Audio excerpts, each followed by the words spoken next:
the desert, nature has created a very different, no less beautiful living system. And while this arid landscape may seem lifeless, it is very much alive. The plants and animals that have learned to survive in these harsh conditions make use of what little water they can find and avoid the scorching rays of the relentless sun. The American prairie once appeared as desolate as the desert, but over time, rainwater and nutrients gradually penetrated the hard surface of this land. Even the hooves of the mighty buffalo helped create the rich soil. One day we come home to the American farm.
Across America, we're learning that by plowing under vegetation containing natural fertilizers, we can enrich the soil without the use of chemicals.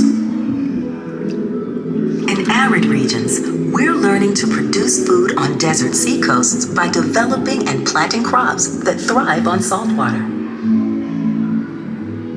In Japan, we're learning that by mixing leaves and other living materials into our soil, we can make farmland more fertile without the need for chemicals.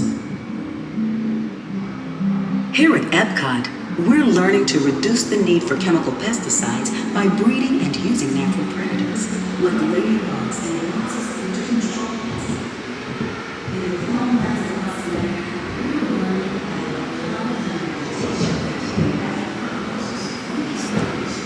how will we meet tomorrow's growing needs for food production, yet still respect the needs of the land? Some of the answers are being discovered just ahead.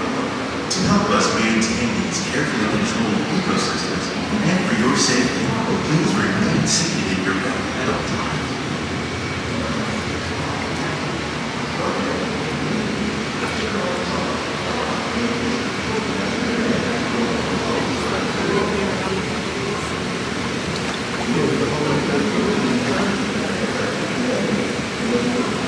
Welcome to our little laboratory, where scientists from Epcot and the U.S. Department of Agriculture are exploring innovative ways to produce healthy harvests now and into the future.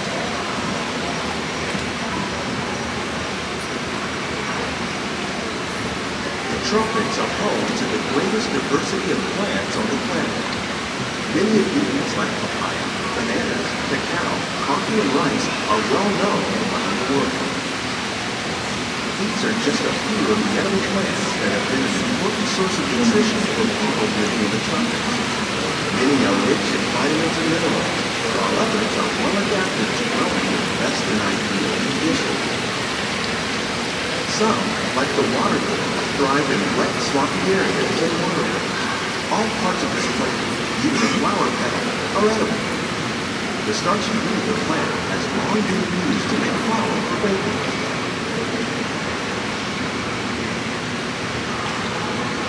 One day, many of these lesser-known tropical plants may be as important as the bananas growing on both sides of the boat. More than 28 million tons of bananas are eaten annually, making it the most popular fruit in the world.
While there are more than 50,000 edible plant species in the world, most of us are only familiar with the handful that make up our everyday diet. The common grains grown here, wheat, maize, sorghum, and millet, plus rice, account for nearly 2/3 of our global food consumption. Learning how to increase yields of these staples is an important goal of research around the world.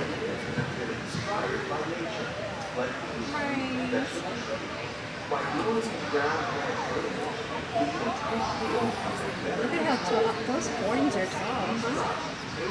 Look at oh, there's some big ears.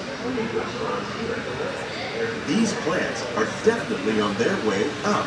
Innovative growing techniques like these increase yields while more efficiently using resources like water, fertilizer, and pesticides.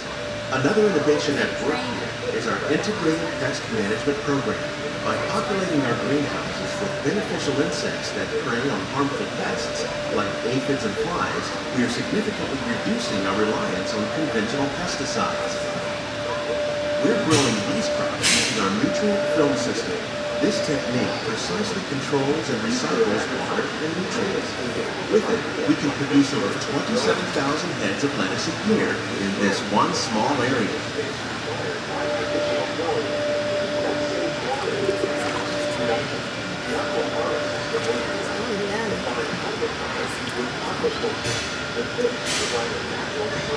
Snake board. Steve's favorite kind of gourd. Oh my gourd. Oh my gourd. Some of our best ideas have been inspired by Forgive nature, me. like these fruit and vegetable trees. By growing these ground plants vertically, we can increase yields and better control diseases. These crops taste as good as they look. In fact, we serve more than 15 tons of produce from our greenhouses in restaurants here at the land every year. They're not right.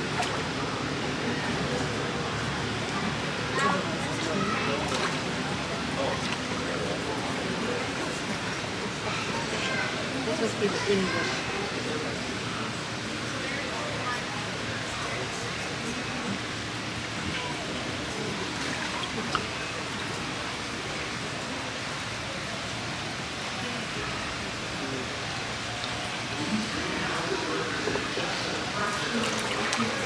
The future of agriculture may include innovative ideas like this vertical growing system. Plants grown in this way use a fraction of the space required by traditional growing methods. That saves water and increases production. The aquaponics system on your left combines hydroponics with aquaculture. The fish provide a natural source of fertilizer for the plants, and the plants help keep the water clean for the fish. It's another great way to produce more while using less.